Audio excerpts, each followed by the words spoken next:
Rangers get smoked again by the Calgary Flames. 6-0 in Calgary. And in the first meeting, they lost 5-1 at MSG.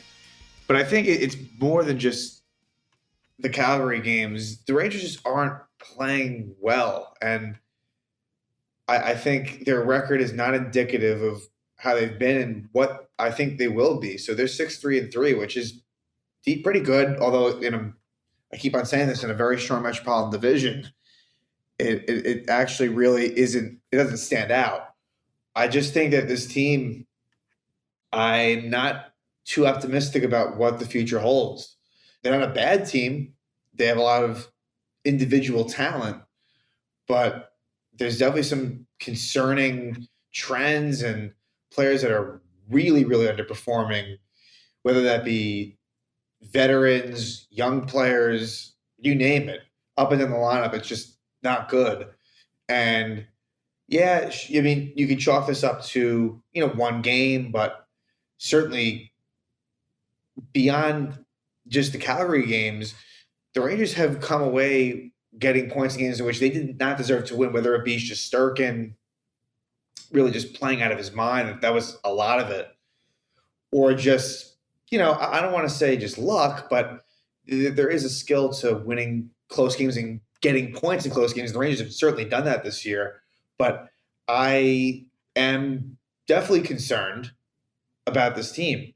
And it ends up being a 1-1-2 West Coast trip.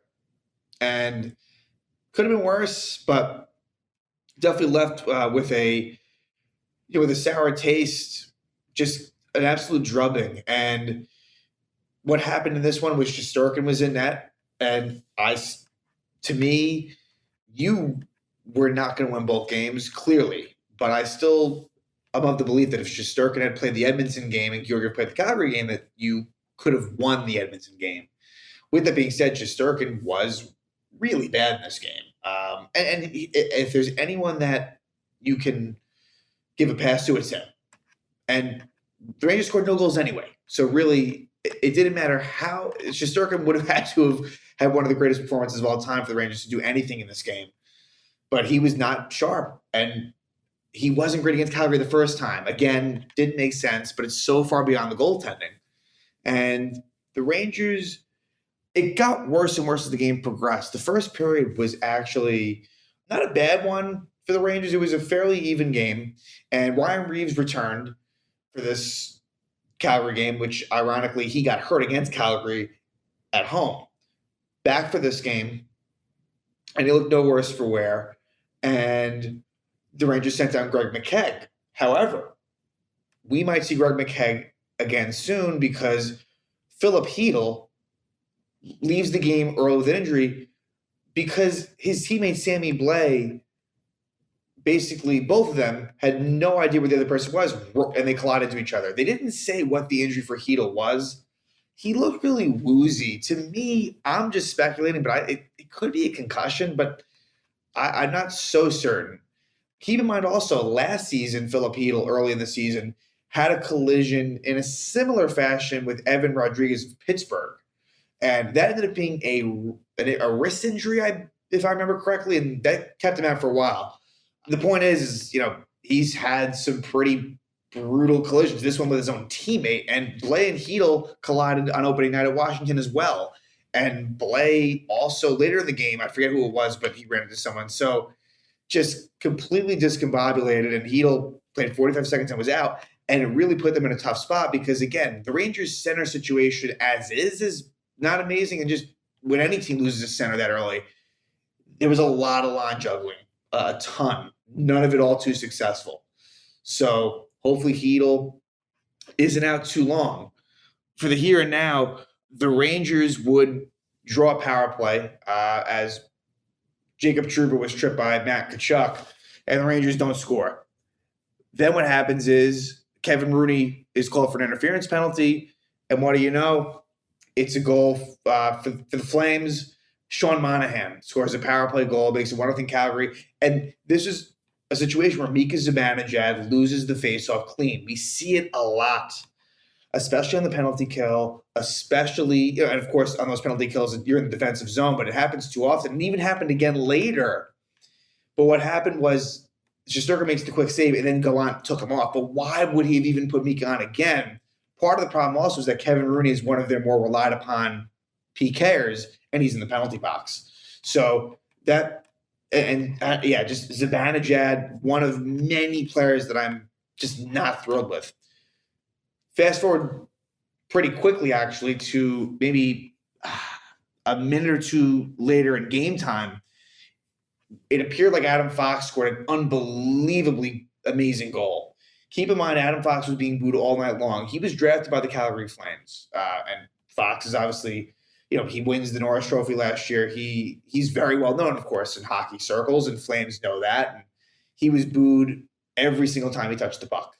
And Fox really almost stuck it to the fans. And he was a little bit more pumped up than you normally see him, but it was an absolutely gorgeous goal. I mean, it made all the sense in the world that he was really excited. However, it gets called back for offside because Sammy Blais was ahead of the play. So Sammy Blais, who was doing well early, I thought he was one of the bright spots. I have not liked his game at all lately either.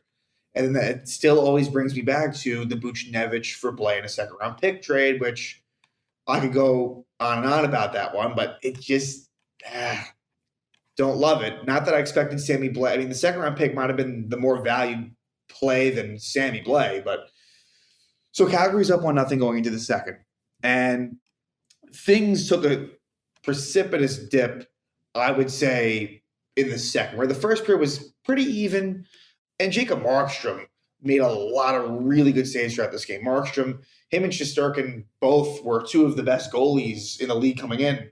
I think we have to give the nod to Markstrom. He was brilliant. Rangers only had 22 shots, but the shots that were on goal were high quality. The Rangers take a penalty in the second. It's Patrick Nemeth holding, and Patrick Nemeth, it's been rough for Patrick Nemeth as a Ranger so far. But he doesn't stand out because there's a lot of other guys that do as well, which also reminds me that Jarred Tinordi was in the lineup for Nils Lundkvist. And sure, okay. I mean, Tinordi has not really brought a whole lot to the table. He did get into a fight in this one when the game was basically out of reach. Might have been 3-0 at the time, but I would expect maybe Lundkvist the next game. We'll see. That changes seemingly every few games. But Nemeth takes that holding penalty, and Calgary, about 9 seconds after the power play expires, scores. It's Brad Richardson. It was basically a shot by Shillington that goes off the back wall, and Shesterkin was out of position, and Richardson scores. Then it would be a goal by Johnny Gaudreau, and that makes it 3-0. And some of these goals were kind of fluky, but again, Shesterkin just did not look right in this one, just in general. It wasn't just the fact that he gave up 6 goals. He didn't look great. And so that makes it 3-0 Calgary.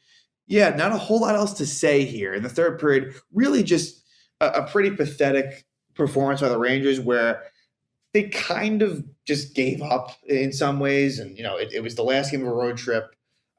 They've played a lot on the road this season. It's no excuse. It's just kind of stating the facts almost. But Johnny Gaudreau gets his second goal of the game at 6:42. Milan Lucic scores at 13:13. And then Matt Tkachuk, he scores with about 5 minutes left in the game, makes it 6-0 Calgary. Rangers get shut out for the first time this season. And it is, interestingly enough, in the 12 games they've played, they only have 3 regulation losses, and 2 of them are to Calgary. So 2 of their 3 regulation losses to the Flames. It's a bad matchup for the Rangers, and I think that we need to understand that it's like a story here is the fact that they just got blown up by the Flames twice, but it's also beyond that too. I mean, Panarin, not the same guy that we've seen. Lafreniere, not doing nearly enough. Strome, whatever. I mean, Kakko, not doing enough. We can go on and on and on. Like I said, Sammy Blais, not good lately. Zibanejad, Tinordi's no good. Trouba, his offensive skills are non-existent. He should not even be on the second power play unit. Nemeth, disappointment. So, and Keandre Miller, it's been really, really shaky. So there's more guys to me that are doing poorly than doing well. And maybe, the positive you can take out of it is that the fact that they are 6-3-3, and that maybe if they got things going, then more wins are on the horizon. But I have a hunch that I don't know. I don't love the makeup of the team, but no bigger test than the Florida Panthers. So the Rangers come home to face the Florida Panthers on Monday, and the Panthers are the only team in the NHL that has not lost in regulation. So it should be a very motivated Ranger team. And we saw what they did against Calgary, the Rangers, when they came off of that 4-game winning streak from the West Coast trip. So that is a problem. But the Rangers, after getting embarrassed like they did, against the Flames, and even the Oiler game was to me semi an embarrassment. They need to be ready to go. There is no excuse, especially after they fucked up last time coming off of that road trip. You got to come through here and put up a competitive effort against the Panthers. It will not be easy. Again, this is one of the best teams in all of the National Hockey League, but it will be interesting. I'm very curious to see how they will perform against one of the league's best. It did not go so well against Edmonton, against Calgary. And just as an aside, to me, certainly based on the head-to-head, Calgary in the long run, I think, is potentially way more dangerous than Edmonton. Yes, Edmonton has that name power, but Calgary seems like a really solid team. And Jacob Markstrom, he looks like one of the best goalies in the league. So, yep, Rangers lose at 6-0. Not looking great as the Rangers head home to take on the league best Florida Panthers.